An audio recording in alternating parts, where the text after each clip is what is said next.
Welcome to Navigating the Customer Experience. Want to improve your organization's customer service? Looking for insider tips to knock your customer socks off? Then you're in the right place. Here's your host, Yannick Grant. Welcome to Navigating the Customer Experience. On today's episode, our guest is Pete Kusiak. Pete is the franchise guru who knows how to bring the fun into business.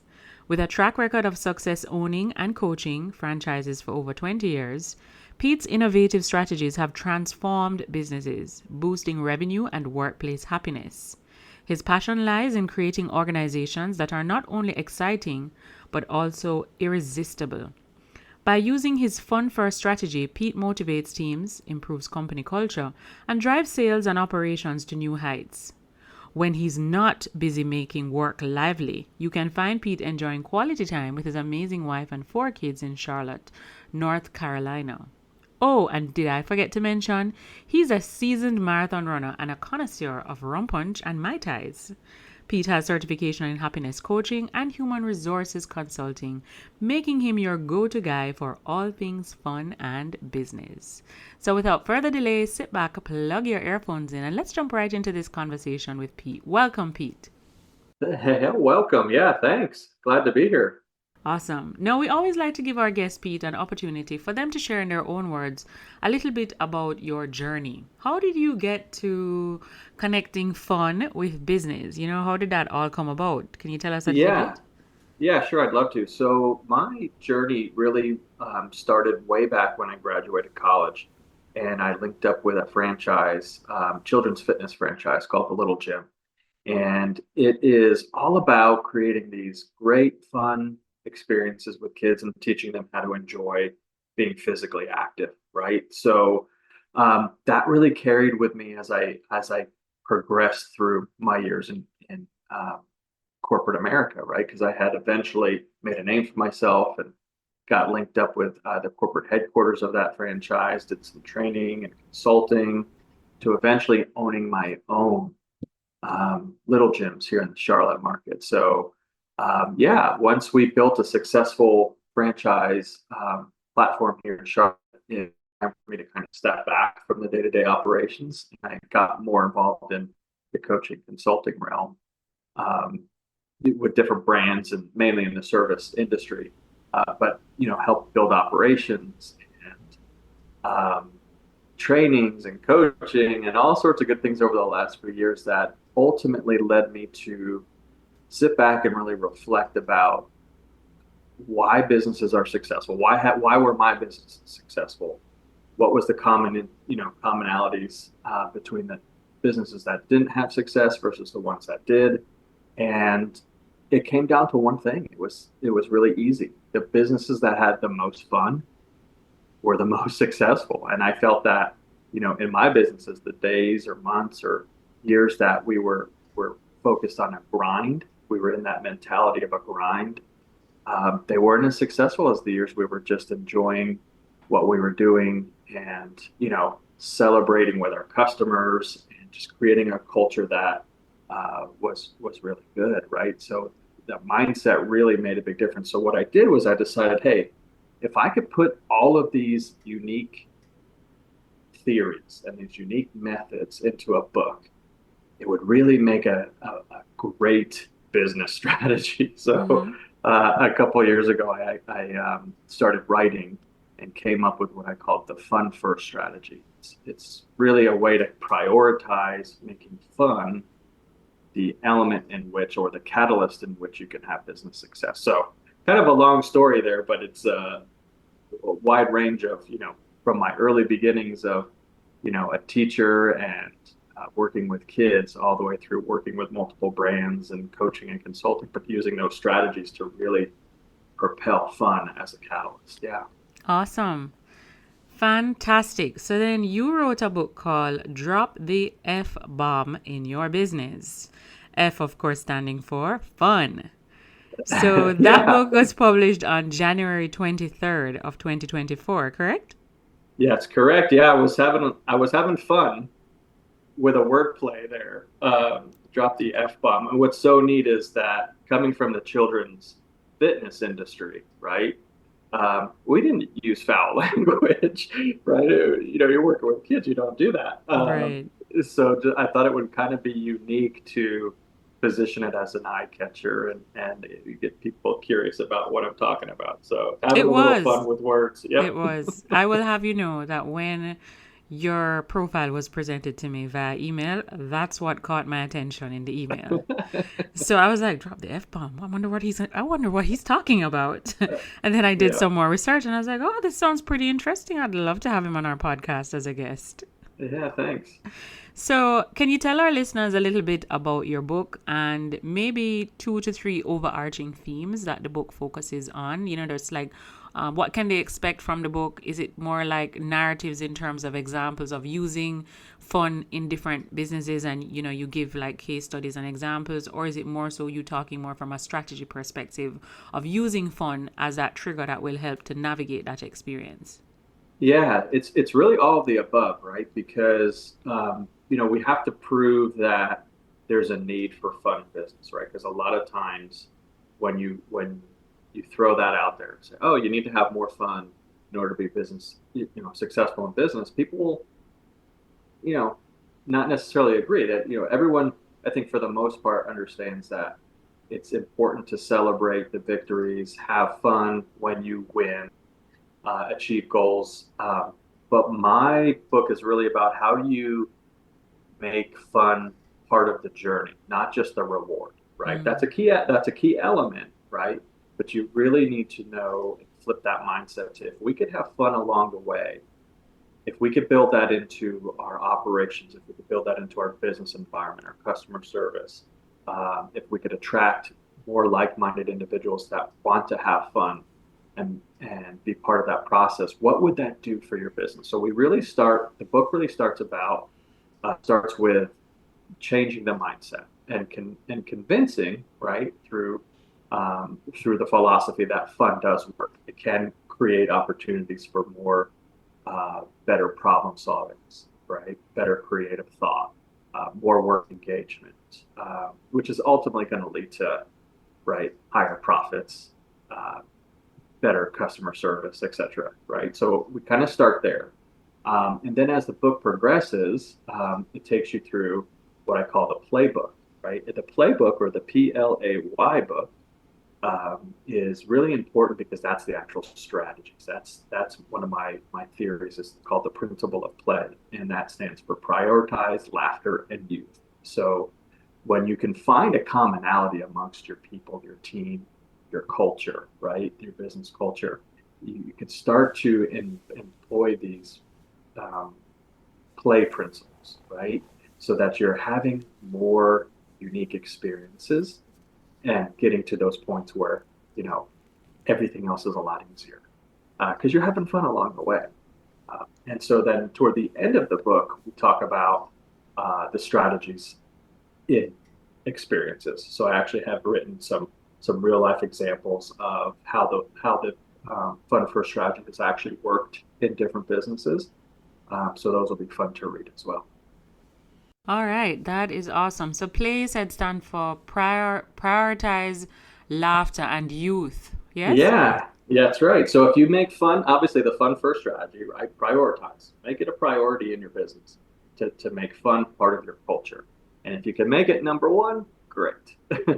But laughter, who doesn't want to laugh when you're at work? So we do that through gameplay, right? And creating opportunities to be a little silly. And youth. Youth comes in because I like to say, consider the things you did as a child. What did you like to do? What games did you play? What activities did you enjoy? Because it's fun to revisit. It's fun to revisit, and think about this: as you're a child, um, you're taught through play, you're taught through music, you're taught through song or games and activities. But as we get older, at least here, my the education I received was that we had less and less play, right? We had less and less singing and things like that. But why? If we're hardwired to do that, if we're doing that from the beginning, what a neat thing that we could, that could potentially, shape you as an adult as well. If you are hardwired to play and be active and want to, take that moment of joy, it's going to change your mindset and everything that you do, right? So it was important for me that we addressed, the grind culture, what I call the grind culture, and the negativity that happens when you get into a grind culture, right? So this book really helps you to, one, recognize if you're in that culture, but two, the real true strategy on how to get out of that, right? Ultimately, my goal was to create more workplace happiness, right? The goal in the Fun First strategy is to create environments that are very engaging and fun and create workplace happiness. Mm-hmm. Amazing. It's when I opened your bio this morning to prepare for the podcast interview. I had to do a TV interview this morning. I was helping out a friend who has a business that focuses on indoor playground experience. So it's targeted towards children, but it's because we live in a tropical country, and a lot of times when you take the kids outside, you're just so exhausted from the heat and the sun. She decided that she was going to create this indoor playground experience with like soft play and sensory activities and ball pits and live characters like the ones you see in the TV shows. So you have them right there with, dressed up in front of the kids. And we did a game with the hosts where they had 2 baskets and 2 sets of balls, one red, one green, and each person had a balloon, and the aim was to get as many of your color balloons into the basket without the balloon falling on the ground. But it was so much fun. They had so much fun. Like I was watching back the video after I left the TV studio this morning, and I was like, they had so much fun. They were like literally back as kids again. And I always say it. I mean, I believe that as adults, we are really big kids. But I find that we get so serious sometimes. We take ourselves too seriously. We don't take time to do fun and exciting things that make us laugh. Because I do believe that those are things that help to keep you youthful. Yeah, absolutely. And just think about how that made you feel, right? And that's the principle of play at work. When you can put some silliness into your day, you're going to be a better problem solver. Right? You're going to be more creative in finding your solutions because you're just thinking in that manner, thinking in a playful, creative way. Now, not to say that business is all fun and not work, right? Because I do believe that, you do have to take business seriously, and there's things that you have to do, and reaching goals and measuring your business and all the things that make you financially successful, right? That's important. But if there was a way to make it more fun, if there was a way to get to those goals that were less stressful or less of a grind, you would probably do it, right? So that's what this is all about. It's about making sure that you're allowing yourself the opportunities to have some fun at work, because you're going to open the doors to like-minded individuals, people that want to come work for you, right? Customers that want to do business with you because the experience is wonderful. Think about the amount of hours we spend working days. I don't want to be caught in a lifestyle that just is beating me up. Right? I want to have more life experience. Now, the key really to this is the common interest, right? Because what's fun for one person may not be fun for the next, right? And in the book, I wrote about that there's diverse perspectives on fun. And, through the strategy and through the book, you can kind of find common interest. And there's through icebreaker games and different things that you can do at work to find common interest amongst your team or even with your customers. And then you kind of start to theme things and make things more enjoyable because, I like to run, right? You had mentioned in my bio that, I'm a marathon runner, right? But that's not fun for everybody. Oh, no. Sometimes, I absolutely hate running, so I totally understand. Yeah, so but for me, it's a good opportunity for me to express, move my body, express myself, and all the good things that come along with running and stay healthy. And to me, it was fun. I like to challenge myself, but for the next person, it may not be. So you have to find those common interests and then build upon those interests as you find them. And then one really big caveat is you have to remember the rule of grandma. So the rule of grandma means if you wouldn't do it in front of your grandmother, you shouldn't do it at work. Because I tell you, I've heard some interesting stories when it comes to fun at work, and I would Wow. say, that could be it. That could be off. We don't Mm, want any HR nightmares. I'll put it that way. So agreed, if you agreed. wouldn't do it in front of grandma, don't do it Don't do it at at all. work. Yeah. Okay. As you were talking about loving running, and just being able to express yourself, Huh. I'm going to tell you a little secret that unfortunately all of my listeners are going to hear now. But Oh I boy. love to dance, right? No, I'm not a good dancer according to some people who dance really well and see me dance, right? But I believe everybody can dance and everybody can sing. I just believe that maybe they're not doing it to the level or at the capacity or competence that a Whitney Houston or a Celine Dion can sing or a Shakira can dance. But I believe I can dance. But I feel so good when I dance, even if it's foolishness I'm doing, Pete. It Uh-huh. feels good. That is awesome. And I'll tell you that two things come to mind. One is I told you I spend time in Jamaica when we get the chance to vacation and stuff with my family. We absolutely love the culture because it is full of life and dancing and movement, joy and singing. And I just love to be around that type of environment, Yeah. right? But I don't dance. I don't dance. And what's funny is even in my book, I wrote about that as a concept, right? Is that, it's okay to enjoy things even if you're not participating, Mm-hmm. right? So you don't always judge a book by its cover when you're creating games or activities or experiences that involve fun at work and using this. If somebody's just kind of standing by watching, don't jump to the assumption that they're not having fun.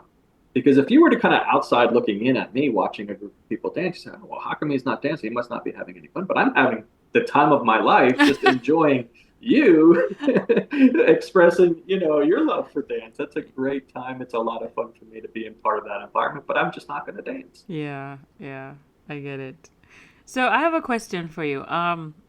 The aim is to ensure that you have a fun culture, right? How Yes. do you Yeah. attract people who like to have fun? Are there any recommendations you could give to our listeners? Like if they wanted to Sure. make fun part of their culture, what are some things like from a recruitment perspective you would need to kind of identify in the interview process to kind of pick those persons or at least be able to identify that those persons may have, those qualities? Sure. Yeah, it's kind of a lot goes into that, right? Because once you've established that you're a fun culture, right? It's one thing to write that on a job ad, and I think that there's a lot of job ads that I've read recently that promote a fun culture. But again, there's diverse perspectives of fun, right? And if it's a core value in your business or you're promoting a fun culture, you need to live up to the hype, right? Because I'll tell you, when somebody is bought into your job ad because you wrote about the fun, talked about that as a core value, and then they show up for an interview or they're ready to start their work and they don't see that culture in play, they're not going to stay or they're not going to show up again for another interview, et cetera. So I think that you have to kind of one, establish the fact that you are going to commit to this type of a culture and you're going to live it. You're going to be an embodiment. And what that fun version is for you as the leader of the organization, the owner of the organization, the managers of the organization, whatever that model of fun is, it's okay for you to own that because you're going to have people that maybe align with your version of fun, and there may be some people that don't, right? Mm-hmm. Um, so when you write job ads and you promote the job that you're ready to hire, you want to give very specific reasons of what you're doing to provide that fun culture.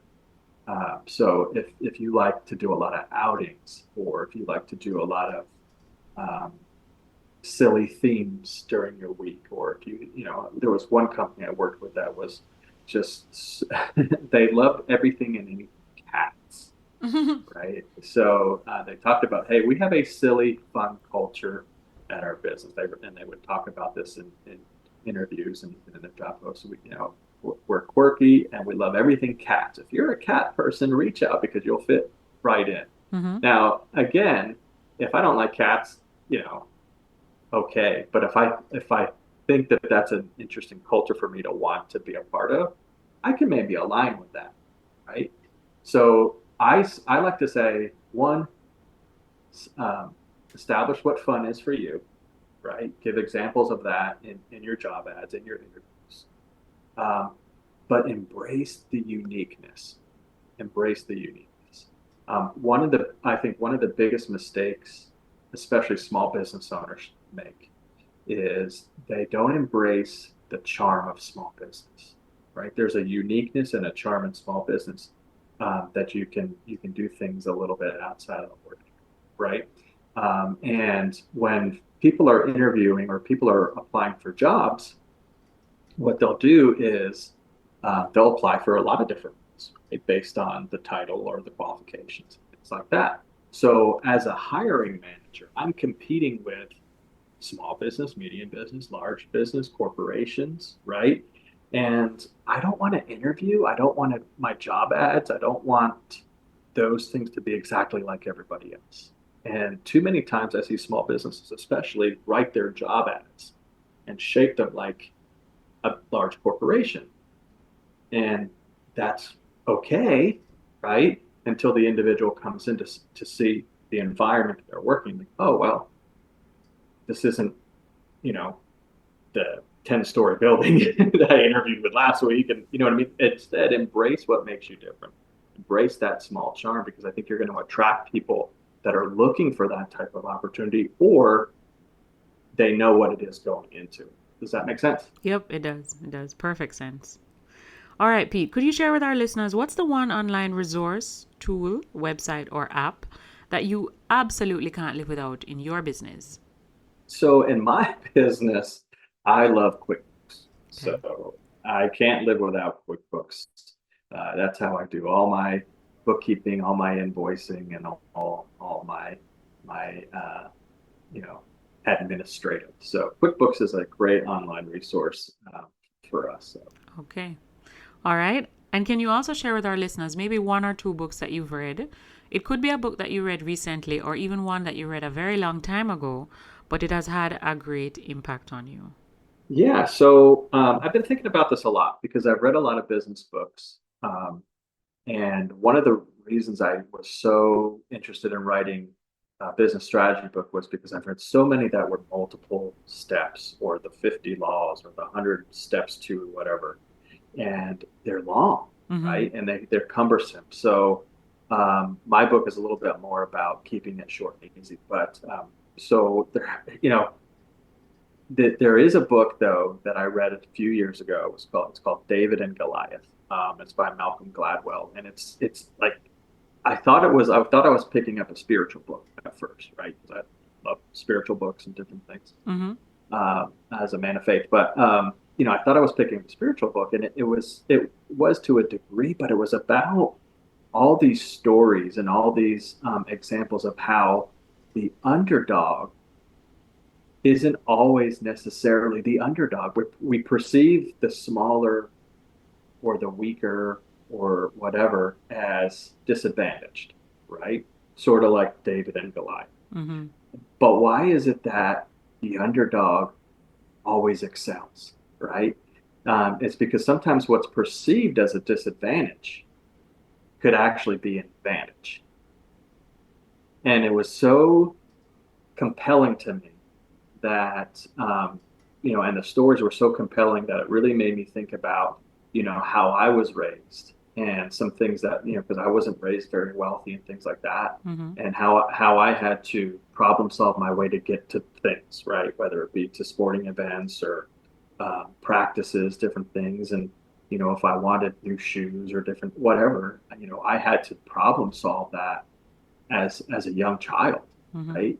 And so that as I became a business owner and a business person later on down the road, I started remembering, hey, I can figure out pretty much any problem that comes my way because I practiced those skills so early on. And I thought, growing up, I thought it was a huge disadvantage. I didn't have the things my friends had, and we didn't have as much money, but I use those skills every day of my life now. So that book is a great example of, perceived ideas on, disadvantages. They actually may be things that are strengthening you. So it was a really neat perspective. Agreed. It was an excellent book by Gladwell. Yeah. All right. Thank you so much for sharing, Pete. Now, Pete, Yeah, of course. could you also share with our listeners what's the one thing that's going on in your life right now that you're really excited about? Either something you're working on to develop yourself or your people. Well, like I said, the book is out, so I am just celebrating my work. I call it my life's work, my big strategy. It's really taking up a lot of my time, and I love it. I love being able to spread the word about adding fun into work and creating workplace happiness. I think it's a movement for sure, and I love being on the kind of the precipice of this new business ideology that, if we can add more fun, engaging experiences, we can create workplace happiness for everybody. So I love being a part of that. So that's huge for me right now. Okay. Yeah. So Spreading the word. Spreading the word. So our listeners would have tapped into this episode and they are quite intrigued with your strategy. They would like to maybe plan a fun workshop for their organization, or they just want to maybe connect with you. Where's the best place that they can find you online? Yeah. So my website is www.thefunfirststrategy.com. And I have a contact form. You can schedule a time to chat with me. I call them fun consultations, like a fun consultation, where we can chat about ideas or any help that you might be needing, right? And find some solutions. So schedule a consultation. We'll get chatting and we can go from there. Perfect. All right. Now, Pete, before we wrap our episodes up, we always like to ask our guests, do you have a quote or a saying that during times of adversity or challenge, you'll tend to revert to this quote? If for any reason you get derailed or you get off track, the quote kind of helps to get you back on track. Being a marathon runner, right? Being somebody that's run, I always, my mantra has always been never, never give up. Never, never give up. So that echoes in my mind a lot as I start a new venture, start a run, especially a long run that I don't know if I have the energy. Just keep moving, and remember to have fun. All right. Perfect. So never, never give up and always remember to have fun. Yeah. I had fun in this interview. Well, great. Me as well. I couldn't pass up the chance to chat with somebody from Jamaica. So love it. Love it. Warm my heart. Thank you so much, Pete. We really appreciate you taking time out to be busy schedule. I know you're busy promoting the book and spreading the message. So taking, a good 30 minutes out of your day to sit with us and share all these great insights and nuggets about what you're doing and just how it can help to improve and increase on workplace happiness and just human happiness, to make people just enjoy life more and not take themselves so seriously, but all while getting the job done and achieving the goals that we're all working towards. It was really a fun and a productive conversation. Thank you so much. Thanks for having me. I loved it. Thank you. Awesome. Just want to remind our listeners that you can follow us on X at NavigatingCX and feel free to join our private Facebook group, Navigating the Customer Experience Community. Until next time, I'm your host, Yannick Grant.